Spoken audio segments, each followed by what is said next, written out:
Hello everyone. എൻ്റെ കൂടെ ഉള്ളത് യൂണിവേഴ്സൽ ഇൻസ്റ്റിറ്റ്യൂട്ടിൽ 99% above JEE main first session January സെഷനിൽ 99% എബോവ് വാങ്ങിയ സ്റ്റുഡൻസ് ആണ്. അതിൽ 3 പേര് യൂണിവേഴ്സൽ പബ്ലിക് സ്കൂളിലെ +2ൻ്റെ കൂടെ തന്നെ 99% എബോവ് വാങ്ങിയ സ്റ്റുഡൻസ് ആണ്. ഒരാൾ IIT ബാച്ചിൽ റിപ്പീറ്റ് ചെയ്തുകൊണ്ടിരിക്കുന്ന സ്റ്റുഡൻ്റ് ആണ്. ആക്ച്വലി ഷാമിൽ കഴിഞ്ഞ വർഷം 96 എബോവ് പെർസെൻറ്റേജ് വാങ്ങി അഡ്വാൻസിന് പ്രിപ്പയർ ചെയ്യാൻ വേണ്ടി ഒരു വർഷം കൂടെ യൂണിവേഴ്സൽ ഇൻസ്റ്റിറ്റ്യൂട്ടിൽ റിപ്പീറ്റ് ചെയ്യുന്ന സ്റ്റുഡൻ്റ് ആണ്. അപ്പോൾ ഇന്ന് നമ്മളിവരെ അനുമോദിച്ചു, ആദരിച്ചു. അതിനുശേഷം അവർക്ക് പറയാനുള്ള കുറച്ച് കാര്യങ്ങളും കൂടെ നമുക്ക് കേൾക്കാം. എല്ലാവരും ഈ റിസൾട്ടിൽ ആക്ച്വലി ഹാപ്പി ആണോ?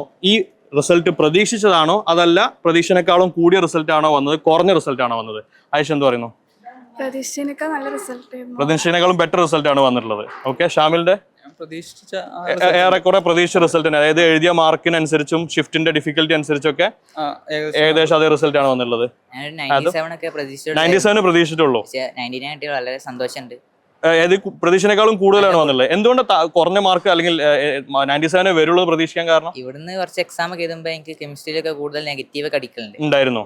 അതുപോലെ ആക്ച്വൽ എക്സാമിന് അല്ല മാർക്ക് വന്നപ്പോൾ റെസ്പോൺസ് ഷീറ്റ് വന്നപ്പോൾ പ്രതീക്ഷിച്ചില്ല. അപ്പോൾ 99 എടുത്തു വരുന്നു വിചാരിച്ചിട്ടുണ്ടായിരുന്നു. അതേമാതിരി തന്നെ ഇവിടെ എഴുതാൻ പോകുമ്പോൾ അത്ര കോൺഫിഡൻസ് ഇല്ലായിരുന്നു. എഴുതി വന്നപ്പോൾ നല്ല റിസൾട്ട് വരുന്ന ഒരു പ്രതീക്ഷ ഉണ്ടായിരുന്നു. എന്ന് വെച്ചാൽ എക്സാം എഴുതിയപ്പോൾ തന്നെ ഏറെക്കുറെ നല്ല റിസൾട്ട് പ്രതീക്ഷ ഉണ്ടായിരുന്നു. അതായത് നമ്മൾ സാധാരണ ഇവിടുത്തെ എഴുതുന്ന എക്സാമിനേക്കാളും ഈസി ആയിട്ടാണ് എക്സാം തോന്നിയത്. ഈസി ആയിട്ടാണ് എക്സാം വന്നത്. പിന്നെ നല്ലോണം ബെറ്റർ ആയി പെർഫോം ചെയ്യാൻ പറ്റി. അതായത് നല്ല ഫോമിൽ, അതായത് ക്വസ്റ്റ്യൻസ് ഒക്കെ കറക്റ്റ് ആയിട്ട് ചെയ്യാൻ പറ്റിയിട്ടുണ്ടായിരുന്നു. ഫ്ലോയിൽ പെർഫോം ചെയ്യാൻ പറ്റി. ഓക്കെ, ടൈം ഒക്കെ ബുദ്ധിമുട്ടൊന്നും ഇല്ലായിരുന്നു. ഓക്കെ, എല്ലാവരും പലരും റിസൾട്ടിൽ ഹാപ്പിയാണ്. അതോടൊപ്പം തന്നെ ചിലർക്ക് പ്രതീക്ഷനേക്കാളും ബെറ്റർ റിസൾട്ട് വന്നിട്ടുണ്ട്, ചിലർക്ക് പ്രതീക്ഷനേക്കാളും കുറച്ച് താഴെയുള്ള റിസൾട്ട് മേ ബി അങ്ങനെയൊക്കെ ഉണ്ടാവാം. അടുത്ത പോയിന്റ്, ഇവരെ പ്രിപ്പയർ ചെയ്ത അല്ലെങ്കിൽ നിങ്ങൾ ഈ റിസൾട്ടിലേക്ക് എത്താൻ നിങ്ങളെ ഹെൽപ്പ് ചെയ്തു എന്ന് വിചാരിക്കുന്നത്, അല്ലെങ്കിൽ ഏറ്റവും ഇമ്പോർട്ടൻ്റ് ആയിട്ട് നിങ്ങൾക്ക് തോന്നുന്ന കാര്യം എന്താണ്? ആയിഷ? ക്ലാസ്സസ് ഒക്കെ നല്ല ഹെൽപ്ഫുൾ ആയിരുന്നു. മാത്സിന്റെ ക്ലാസ്സിൽ തന്നെ ഒരുപാട് പ്രോബ്ലംസ് ഒക്കെ ചെയ്യും. ക്ലാസ്സിൽ തന്നെ പ്രോബ്ലംസ് ചെയ്തിട്ടുണ്ടായിരുന്നു. ഓക്കെ, സോ ക്ലാസ്സിലുള്ള പ്രോബ്ലം ചെയ്യലാണ് ഏറ്റവും ഇമ്പോർട്ടൻ്റ് ആയിട്ട് മാത്സിന്റെ ഒക്കെ കേസിൽ. മാത്സിലൊക്കെ നന്നായിട്ട് സ്കോർ ചെയ്യാൻ പറ്റുമോ? മാത്സ് യൂഷ്വലി ജെയ്മെയിന് നല്ല ഡിഫിക്കൽട്ട് ആയിട്ട് ലെങ്തി ക്വസ്റ്റ്യൻസ് വരുന്നതാണ്. മാത്സ് എങ്ങനെ നന്നായിട്ട് പെർഫോം ചെയ്യാൻ പറ്റിയിരുന്നോ? മാത്സിന്റെ പെർസെന്റേജ് എത്ര വന്നുള്ളത്? 99.7 വന്നിട്ടുണ്ട്. ഷാമില്? മാത്സിന് 99.8. ഓക്കെ, മൊത്തത്തിൽ നോക്കുകയാണെങ്കിൽ എന്ത് കാര്യമാണ് ഇതിന്റെ ഈ ഒരു പ്രിപ്പറേഷനിൽ അല്ലെങ്കിൽ ഈ ഒരു ജേർണിയിൽ ഏറ്റവും കൂടുതൽ ഹെൽപ്പ് ചെയ്തിട്ടുള്ള കാര്യം? ഞാൻ ഇവിടുത്തെ മൊഡ്യൂളൊക്കെ മാക്സിമം കംപ്ലീറ്റ് തീർക്കാൻ നോക്കിയിട്ടുണ്ട്. മൊഡ്യൂളിലെ ക്വസ്റ്റ്യൻസ് എല്ലാം ചെയ്തിട്ടുണ്ട്. പിന്നെ എക്സ്ട്രാ പ്രീവിയസ് ഇയർ മൊത്തം തീർത്തിട്ടുണ്ട്. ഹോസ്റ്റലിലെ കാര്യങ്ങളൊക്കെ എങ്ങനെയാണ്? ഹോസ്റ്റലിലാണ് എല്ലാവരും ഉണ്ടായിരുന്നത്? ഡേ സ്കോളർ ആണ്, ബാക്കി 3 പേര് ഹോസ്റ്റലേഴ്സ് ആണ്. ഹോസ്റ്റലിൽ അടിപൊളി ആംബിയൻസ് ആണ്. പഠിക്കാനുള്ള കൂടെ ഫ്രണ്ട്സ് ആയിട്ടുള്ള ആൾക്കാരായിട്ടുള്ള കോമ്പറ്റീഷൻ ഒക്കെ ഉണ്ടായിരുന്നു. ഓക്കെ, എനിക്ക് മാത്സിലൊക്കെ അത്ര സ്കോർ ചെയ്യാൻ പറ്റിയില്ല. ഓക്കെ, പിന്നെ ബാക്കി ഫിസിക്സ് ആണ് ഏറ്റവും സ്കോർ ചെയ്യാൻ പറ്റി. അപ്പോ എല്ലാ ചാപ്റ്ററും പഠിച്ചിട്ടല്ല പോയിട്ടുള്ളത്? ഫുള്ള് പഠിച്ചിരുന്നു എല്ലാ ചാപ്റ്ററും. മാത്സിലൊക്കെ?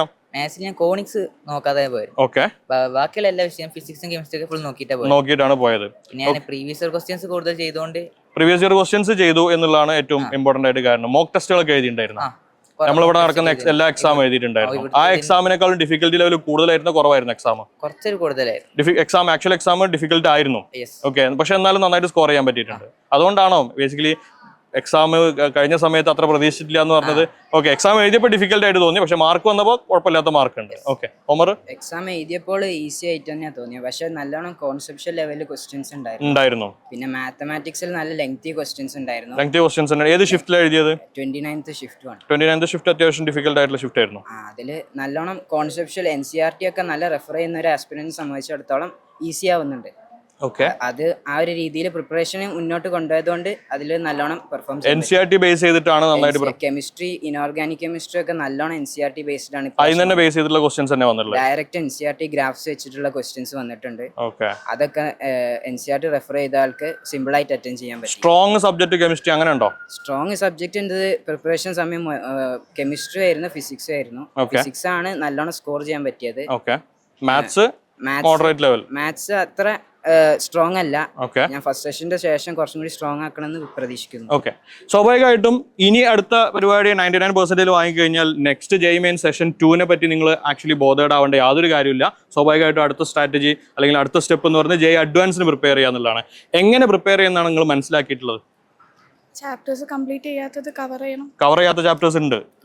മാത്സിലൊക്കെ കുറച്ച് ചാപ്റ്റേഴ്സ് ഉണ്ട്, അത് കവർ ചെയ്യണം. അപ്പോൾ ആക്ച്വലി ഈ ജെയ് മെയിൻ സെഷൻ 1 പോയപ്പോൾ വെയിറ്റേജ് കൂടുതലുള്ള ചാപ്റ്റർ നോക്കിയിട്ട് പോവുക അങ്ങനെ ചെയ്തിട്ടുണ്ടായിരുന്ന ഫിസിക്സും കെമിസ്ട്രിയും മുഴുവൻ കവർ ചെയ്തിട്ടുണ്ട്. മാത്സിൽ കോണിക്സ് വിട്ടിട്ടുണ്ട്. കോണിക്സ് മാത്രം. ഓക്കെ, ഷാമിലിന്റെ പ്ലാൻ എന്താണ് ആക്ച്വലി അഡ്വാൻസ്ഡ് പ്രിപ്പയർ ചെയ്യുമ്പോൾ? വെറൈറ്റി ടൈപ്പ് ക്വസ്റ്റ്യൻ കാണണമെന്നുണ്ട്. ഓക്കെ, മൊഡ്യൂള് ഉണ്ട്, മൊഡ്യൂളിൽ തന്നെ ഉണ്ടാവും ഒരുപാട് ക്വസ്റ്റ്യൻസ്, അതല്ലാതെ ബുക്സ് ഒക്കെ എടുക്കേണ്ടി വരും. ഓക്കെ, പിന്നെ പ്രീവിയസ് ഇയർ ചെയ്യണം. പ്രീവിയസ് ഇയർ ചെയ്യണം, പ്രീവിയസ് ഇയർ ക്വസ്റ്റ്യൻ പേപ്പേഴ്സ് ചെയ്യണം, പിന്നെ മോക്ക് ടെസ്റ്റ് കൂടുതൽ ചെയ്യണം. മോക്ക് ടെസ്റ്റ് കൂടുതൽ എഴുതണം. ഒമർ പേപ്പേഴ്സും ചെയ്യണം. പിന്നെ ഇവിടെ വെക്കാൻ പറഞ്ഞ അഡ്വാൻസിന്റെ ഡിസ്കഷൻസ് ഒക്കെ അറ്റൻഡ് ചെയ്ത് കുറച്ചും കൂടി ഒരു ഐഡിയ ഉണ്ടാക്കണം. ഓക്കെ, നമ്മൾ എന്തായാലും ചെയ്യാൻ ഉദ്ദേശിക്കുന്നത് നിങ്ങൾക്ക് ഒരുപാട് മെറ്റീരിയൽ പ്രൊവൈഡ് ചെയ്യുക. ഓൾറെഡി നിങ്ങൾ അഡ്വാൻസിന്റെ ക്വസ്റ്റ്യൻസ് ഒക്കെ കണ്ടിട്ടുണ്ടാവും, ഷാമിലൊക്കെ എന്തായാലും കണ്ടിട്ടുണ്ടാവും. പ്ലസ് ടുവിന്റെ കൂടെ ഉള്ളവർ പ്രോബബ്ലി കണ്ട ക്വസ്റ്റ്യൻസിന്റെ എണ്ണം കുറവായിരിക്കും. ഇവിടുന്ന് അങ്ങോട്ട് നമുക്ക് ഒരുപാട് അഡ്വാൻസിന്റെ ക്വസ്റ്റ്യൻസ് ഡിസ്കസ് ചെയ്യണം.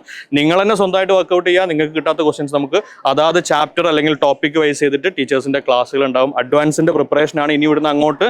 നിങ്ങൾക്ക് ഇപ്പോൾ ഒരു ഫെബ്രുവരി ഹാഫ് ഉണ്ട്, മാർച്ചും ഏപ്രിലും മെയ് ഒരു പകുതി കഴിഞ്ഞിട്ടാണ് അഡ്വാൻസിന്റെ എക്സാം വരിക. സോ ഓൾമോസ്റ്റ് 3 months ഉണ്ട്. ആ സമയത്ത് നന്നായിട്ട് പ്രിപ്പയർ ചെയ്യുക. Wish you all the very best. Thank you.